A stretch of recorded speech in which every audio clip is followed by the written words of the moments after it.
Hi, I'm Sue Bockelman, the owner of the Plant Pro in Post Falls, Idaho.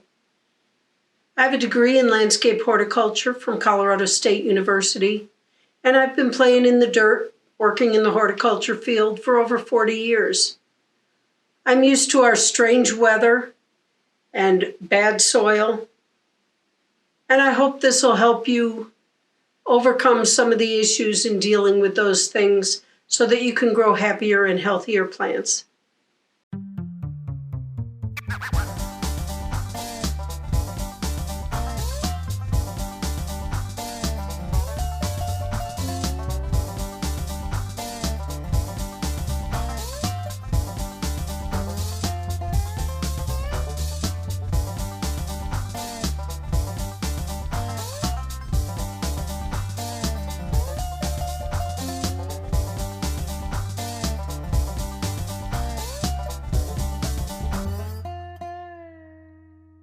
Today, we're going to talk about healthy soil, trying to get somewhere from the dirt that we're digging in our yard to something that'll more sustain healthy growth and productive yields.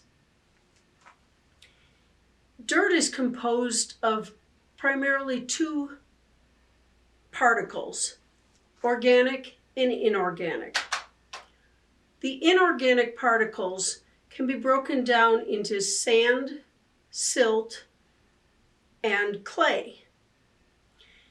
You need to know what kind of particles you're dealing with, what kind of soil structure you have, to know how your plant roots are going to respond. Sandy particles are large. They allow for great drainage, but sometimes too good of drainage. Any water you put on runs right through and isn't available to the plant roots. Also, any nutrients you put on, any fertilizers, also get leached right out through them. The other thing about sand particles, all soil particles have sites on them that attract minerals and nutrients. Sand particles have almost no sites to attract those nutrients. So when you put fertilizer on, there's nothing to hold the fertilizer there, and it just washes right through. If you have a very sandy soil, or like in my backyard, there's more rock than dirt. On the other end of the spectrum, you have clay. Clay particles are very small, but they're plate-shaped. They'll have a lot of sites to hold minerals, but those sites are very strong. They grab the minerals and hold them tight so your plant roots can't take them off and use them. The other problem with clay is because they're plates, they build themselves up like a brick wall so that water can't flow down through. So you'll get puddling, or you'll get water holding around the roots of the plant that can then rot the plant. So having a very clay soil or a very sandy soil is very detrimental to plant health. What we try to achieve is more of a loamy soil. It's going to have medium-sized particles that are neither big or small. They're neither square nor flat. They'll be kind of in between size, various shapes, so that they'll mesh together. They'll allow water to move through, but not just run away. And they'll have different size sites to hold the nutrients, but then release them to the plants. That's where the organic particles come in play. Unfortunately, here in North Idaho, very few of our soils that I've found in all my digging in the area have much in the way of organic matter in the soil. There aren't those organic particles. Organic particles are great for both providing nutrients themselves, but also having sites that'll hold the nutrients only long enough till a root passes by and can pull it out and be available to the plant. The other great thing about organic matter is if you have a sandy soil and you add some organic matter, you're going to fill the holes between those huge sand particles and slow down the water from running through the yard. If you've got clay soil and you mix in the organic matter, you're going to break up that brick wall. Again, have sites that the nutrients can get off of, but also allow for the water to move through that soil and room for the roots to move through the soil. So you want to be trying to create a soil that has a better blend of inorganic and organic particles. Let me show you some dirt that I dug up out of my yard. Minus a few egg-sized rocks. But one thing you can do to see what your soil is like, try to make a ball. And then open your hand. If the crumbs will kind of fall through, you've got actually a pretty good soil. If this had just run through my fingers, you've got way too much sand. And if this had stayed together as a tight ball that's not going anywhere, you've got a little too much clay. This, of course, has too many rocks.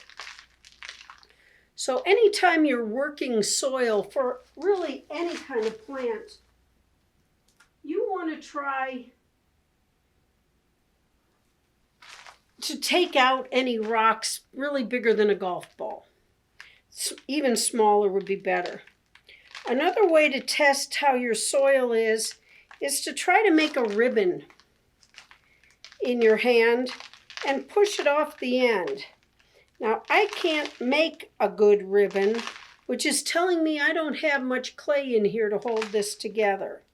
Instead, I've actually got a pretty good loamy soil, just has a lot of rocks in it. This other bucket of fun is actually out of my vegetable garden. We've been working for years to add a lot of organic matter. And if you can see this, there's some root pieces, there's some humus. It's just a nice blend.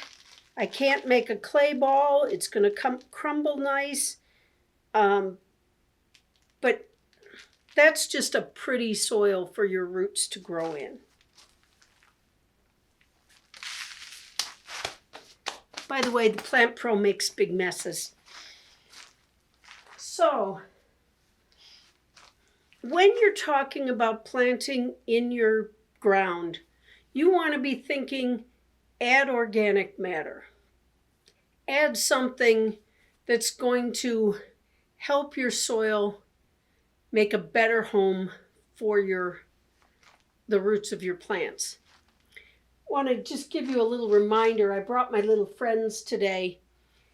The Chinese saying is, if you have happy frogs in your garden, you have happy soil and a happy ecosystem. So encourage your little friends and be grateful if you see them. The other critter that you know you've got good soil is if you've got good earthworms. So please don't curse earthworms in your soil. You've got happier soil, healthier soil for your plants. When you're going to add organic matter to your soil, or if you're purchasing planting mix, either to do a raised bed or put into pots, there's a lot of different ingredients that'll come in the bags.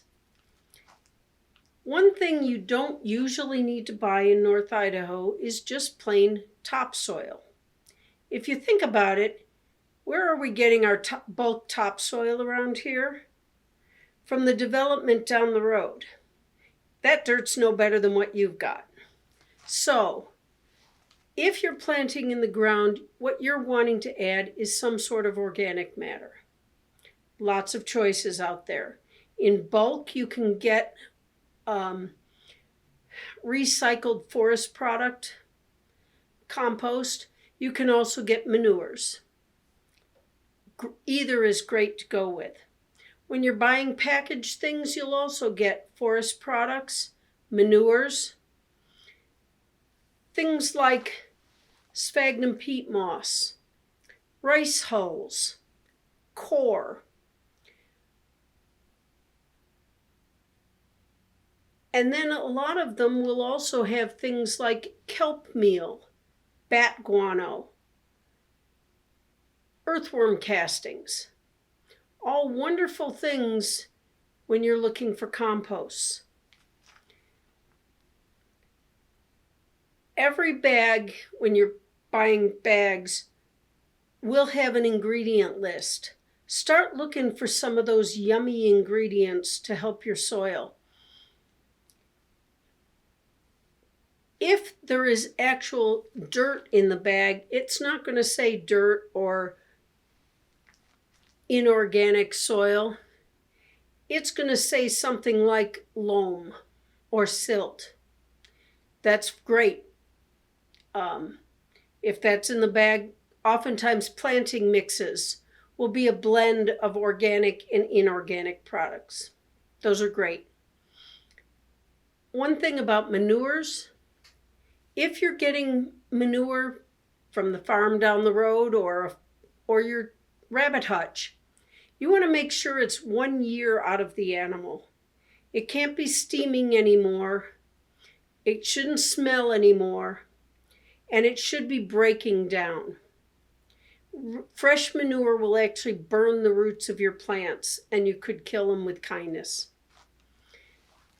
Another ingredient often asked about is sphagnum peat moss. That's the stuff you usually buy by itself in the big bales. That is great stuff for planting with, especially if you've got a more alkaline soil and you're planting plants that want it more acidic, because sphagnum peat moss is acidic, so it's going to help change your pH for the good, if that's your situation. So be looking for some great things. Another thing that really benefits our soil and benefits the plant roots is a thing called mycorrhizae. Big word. Yes, I tripped over it for a few years to get it spelled right. Mycorrhizae are soil organisms, sometimes naturally occurring. Unfortunately, in North Idaho, not always. What they do is they form a symbiotic or a beneficial to both relationship with your plant roots. And they increase the surface area of the root mass by as much as 10 to 50 times. So you'll get a much larger root mass that then can take in more water and take in more nutrients. So when you're shopping for composts, you might want to look for one that's got mycorrhizae. It'll be listed in the ingredients list. Look for that on any bag of compost and consider at least some of your amendments having mycorrhizae in them. Another thing that hangs out in our soils are beneficial nematodes you might have heard about. They're little wiggly worm type things, usually microscopic. Sometimes you can see them, but they are there actually to help the plants fight off insect and mostly disease. So sometimes you can find nematodes. Usually you're going to be buying them by yourself. But if you've got soil-borne diseases or insects, consider adding some nematodes to your soil to help fight those off, instead of doing a lot of sprays and chemicals to kill those organisms. One other thing about soils is pH.